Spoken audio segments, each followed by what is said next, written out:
Nous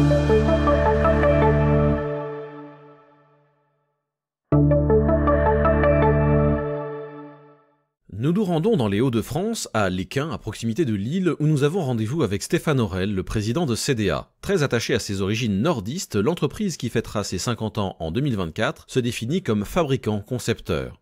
Toujours active sur son marché historique de la réception de la télévision, CDA a su se diversifier au fil du temps en saisissant chaque opportunité. Depuis sa création, 2 générations se sont succédé à sa tête, chacune orientant l'activité en fonction des marqueurs de son temps. L'arrivée de nouvelles chaînes du câble, de la fibre et de la télévision par satellite notamment a fait des jours heureux pour l'entreprise familiale, alors sous la houlette de son fondateur Serge Aurel. Aujourd'hui, CDA est dirigé par Stéphane Aurel, le fils aîné de Serge, qui a opéré une première diversification en 2012 en proposant un catalogue de produits et de solutions dédiés à la sûreté-sécurité notamment, en alarme et en vidéosurveillance. Plus tard, en 2016, CDA s'est attaqué au marché de la maison connectée, du smart home et du smart building en rachetant Estia, une entreprise française pionnière dans le secteur de la domotique. Retrouvons à présent Stéphane Aurel, le président de CDA, qui va nous en dire plus sur son entreprise, ses marchés, sa stratégie, ses produits et son réseau de distribution. Bonjour Stéphane, merci de nous recevoir chez SEDEA. Alors ici nous sommes à Lesquin, au siège de l'entreprise, et plus particulièrement où sommes-nous? Nous sommes sur les sites logistiques de l'entreprise. C'est ici que nous effectuons nos réceptions, contrôle qualité amont, mise en gestion logistique, préparation de commandes, enfin stockage, préparation de commandes, livraison. Donc on est sur un site de près de 10 000 m². Nous gérons plus ou moins 7000 emplacements palettes et plus de 2000 emplacements picking. Et le service est intégralement réalisé par l'entreprise. C'est un service intégré. Très bien, vous avez un stock donc très conséquent. Et est-ce que toutes les activités de SEDEA sont concentrées établies sur le site de Lesquin? Oui, tout à fait. L'ensemble des services sont ici au siège et le site logistique mitoyen, au siège, oui, effectivement. Alors comme nous sommes dans le stock, j'ai une petite question de conjoncture. On souffre d'une crise d'approvisionnement en matières premières par les temps qui courent. Alors ma question est la suivante, souffrez-vous vous-même de cette crise à l'heure actuelle? Alors, effectivement, nous avons à gérer ces événements, hausse des matières premières, hausse des coûts sur achat, raréfaction des composants, mais il est quand même à préciser que par culture, presque je dirais par modèle économique de l'entreprise, on a toujours été formaté pour gérer du stock, gérer de la disponibilité. On a ici près de 5 millions d'euros de matériel, donc la disponibilité a toujours été un point important de notre accompagnement client. D'accord, donc vous ne souffrez pas de problèmes d'approvisionnement en amont auprès de vos fournisseurs, et vos clients ne souffrent pas non plus à l'heure actuelle de problèmes de disponibilité des produits? Alors nous avons effectivement à le gérer, mais parce que nous sommes dans l'anticipation, je dirais qu'aujourd'hui nous limitons le frottement de cette situation. Ouais. SEDEA, par tradition, c'est le premier marché, c'est celui de l'antenne de télévision, de la réception de la télévision, de la distribution du signal de la télévision, voilà, j'y arrive. C'est ensuite la sécurité, qui est arrivée dans les années 2012, je crois. Tout à fait. Et plus récemment, c'est le marché du smart building et de la gestion des bâtiments, du bâtiment connecté, avec l'acquisition que vous avez faite d'Estia. Tout à fait. Alors, pour en revenir au marché de l'antenne, quelle est aujourd'hui l'importance de ce marché de l'antenne? L'antenne, je veux dire la TNT, c'est-à-dire la voie hertzienne, c'est le satellite. Est-ce que ce sont des marchés porteurs encore aujourd'hui? En fait, je dirais que aujourd'hui, c'est une donnée officielle. Le marché de la réception TV, c'est globalement stabilisé. De source officielle, il y a toujours un quart des foyers français qui reçoivent la télévision que par la réception traditionnelle. Et encore la moitié des foyers disposent d'une réception traditionnelle. Au-delà de ça, nous avons fait le salon Anguin il y a 2 ans. Nous avons créé des relations, des contacts et mis en place une organisation commerciale pour le déploiement, notamment pour l'effet technologique TNT2, 4G, 5G 2021-2022 en Italie et puis prochainement en Espagne et en France en 2023 et 2024. Donc nous, c'est un métier qui est historique, qui est toujours important et, pour nous, qu'on ne néglige pas. Et d'ailleurs, on déploie de nouvelles solutions dans cette philosophie, et pour la France et pour les différents pays d'Europe concernés par la TNT de à court terme. Ouais. Très bien, on aura l'occasion d'en reparler. Et, mais alors, il y a deux marchés, grosso modo, dans l'antenne, c'est celui de la réception collective et celui de la réception individuelle. Ces marchés quel est le marché le plus porteur, ou celui qui a le plus le vent en poupe? En fait, nous, on est présents sur les deux segments, les deux marchés, et déployons toujours des solutions pour intéresser, oui, développer cette activité historique. Et puis le marché de la TNT, de l'antenne, n'est pas mort, loin de là, puisqu'on parle d'ailleurs de modernisation de la TNT. Vous avez d'ailleurs été l'un des sponsors, le sponsor principal du colloque Avenir de la TNT, qui s'est déroulé au mois de juin dernier à la Maison de la Chimie à Paris. Pour vous, qu'attendez-vous en fait de la modernisation de la TNT?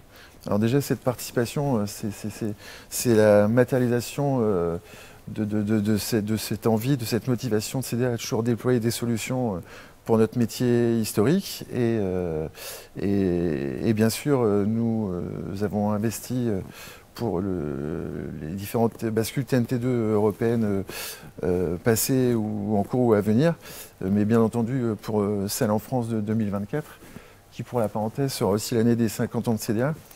Mais bien sûr, nous sommes impatients d'avoir les informations définitives concernant le cahier des charges TNT de France.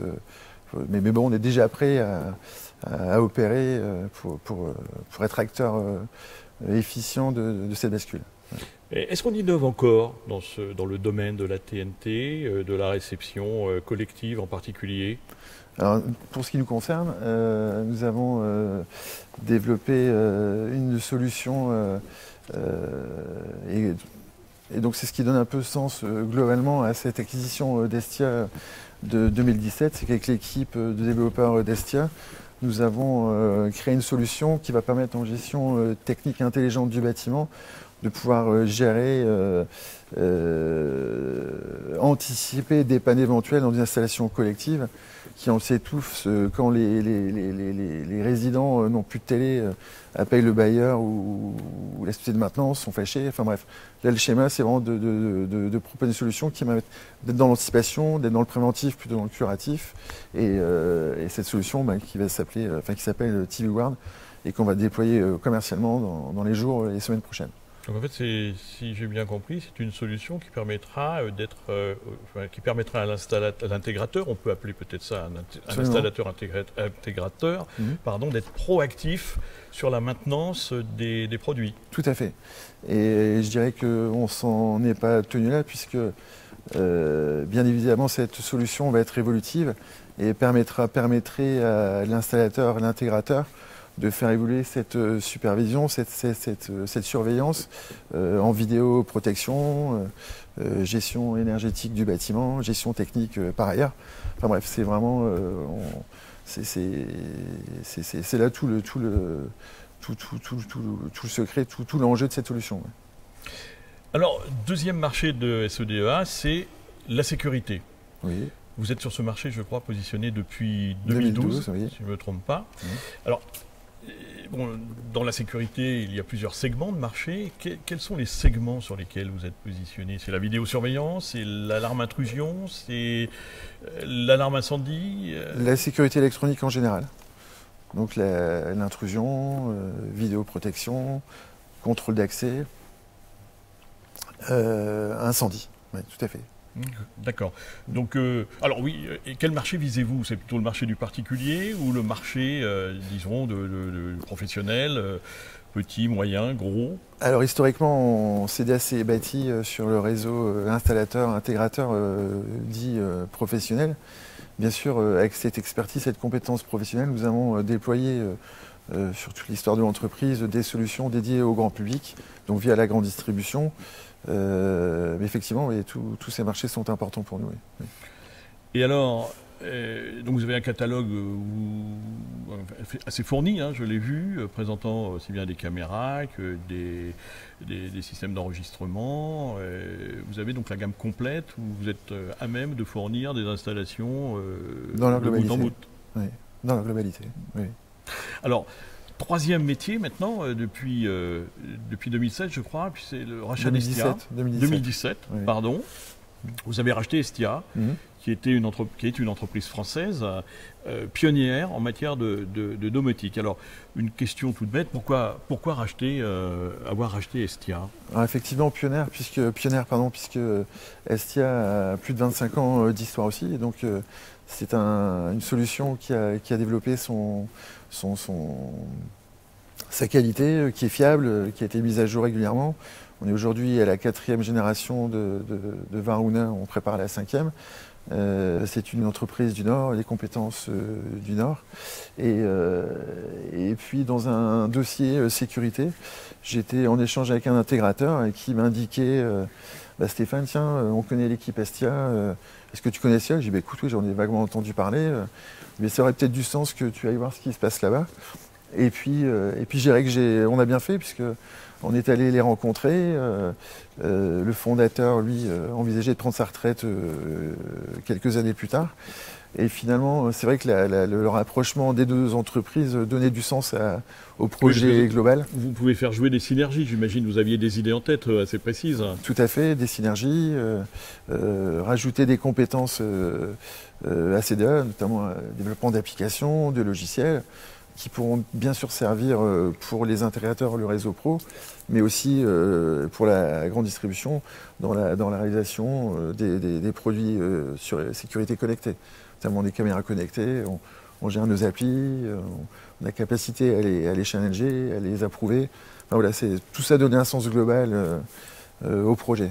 Et puis, je dirais que la quintessence de ce rapprochement, c'est cette solution réalisée par Estia pour le métier historique de CDA, notamment la solution TV Guard, qui va permettre de télésurveiller une installation collective. Si j'ai bien compris, le système de remontée d'informations de cette nouvelle solution est basé sur les solutions d'Estia. Tout à fait.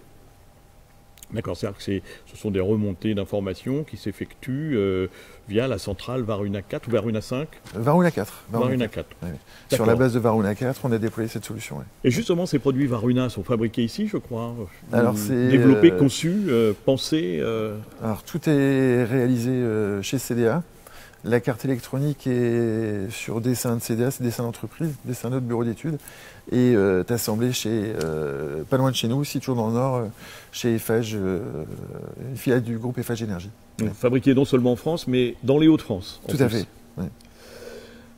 Alors écoutez, j'aimerais bien qu'on parle un petit peu de la distribution, parce que c'est bien beau d'avoir des jolis produits, des beaux produits efficaces, mais il faut les vendre. Tout à fait. C'est quand même important, bien évidemment. Alors, comment êtes-vous organisé en matière de distribution? Donc, j'imagine que vous avez plus différents canaux suivant vos différents marchés. Par exemple, prenons donc SEDEA pour revenir à la maison mère. Dans le domaine de l'antenne, vous avez un réseau, donc c'est un réseau d'installateurs. Oui. Vous êtes également présent dans le domaine de la grande distribution. Dites-nous un petit peu plus. Bah écoutez, aujourd'hui, on travaille régulièrement avec plus de 3000 installateurs en France. On est en train de déployer, comme je disais précédemment, notre activité en Italie. On a de plus en plus d'intégrateurs, évidemment, dans notre portefeuille client, mais également d'électriciens. Et puis, bien sûr, le réseau retail, grande distribution, spécialisé ou non, GSB, GSA. J'imagine d'ailleurs que les antennistes sont un petit peu en train de céder la place aux électriciens, oui. Parce que c'est comme ça, c'est l'évolution des métiers. Vous voulez déployer également un réseau ou travailler à l'élaboration d'un réseau de distribution plutôt auprès des des électriciens, Alors, du oui, réseau traditionnel d'électricien? Alors, force est de constater qu'on a de plus en plus d'électriciens qui font partie du portefeuille client.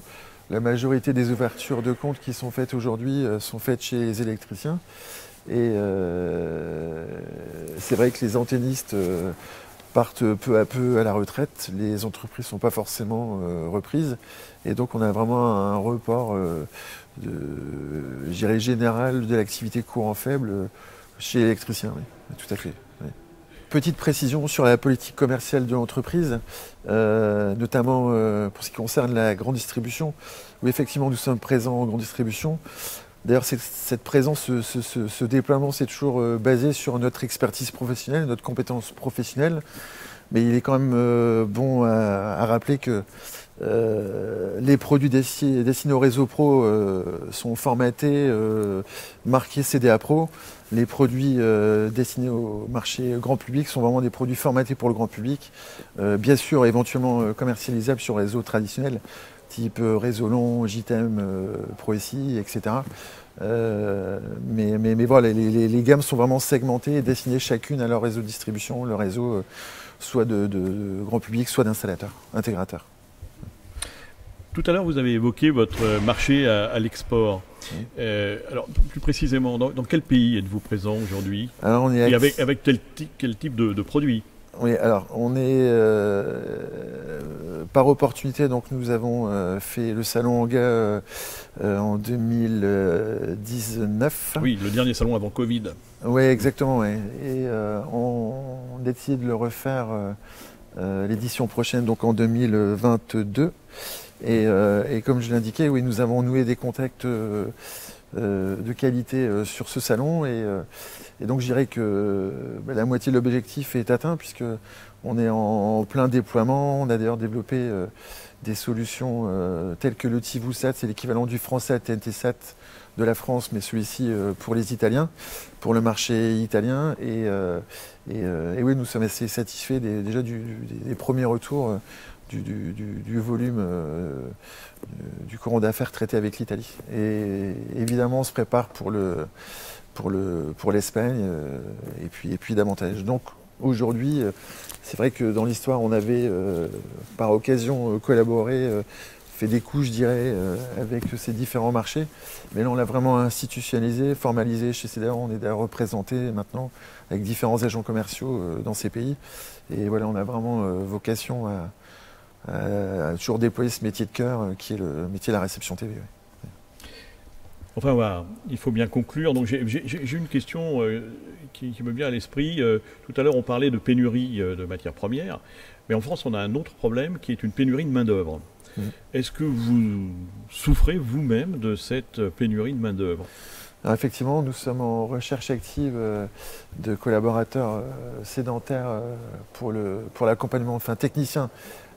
Technique pour l'accompagnement technique de nos clients en support téléphonique ou dans le cadre du bureau d'études, etc., enfin réalisation des études, mais aussi sur le terrain, nous sommes en recherche active de commerciaux assez régulièrement, je dirais, puisque c'est un métier par définition de turnover de moyen terme. Mais là, effectivement, il y a un petit message à passer. Profitez-en. Profitez-en. Veuillez vous adresser à direction@cda.fr. Votre marché s'élargit notamment du côté des électriciens. Comment pensez-vous aborder le marché? Avez-vous déjà un réseau de distribution auprès des électriciens comment vous organisez-vous? Alors effectivement, on a de plus en plus d'électriciens dans la base client. Nos nouveaux partenaires sont principalement des électriciens. Certains nous sollicitent pour qu'on soit éventuellement représentés chez les distributeurs historiques de la distribution électricité courant faible. Quoi qu'il en soit, nous sommes du coup nous sommes en train de formaliser la politique commerciale et la politique tarifaire pour pouvoir nouer et formaliser des partenariats avec distributeurs électricité et courant faible. Eh bien, merci beaucoup Stéphane. Merci à toi Patrice.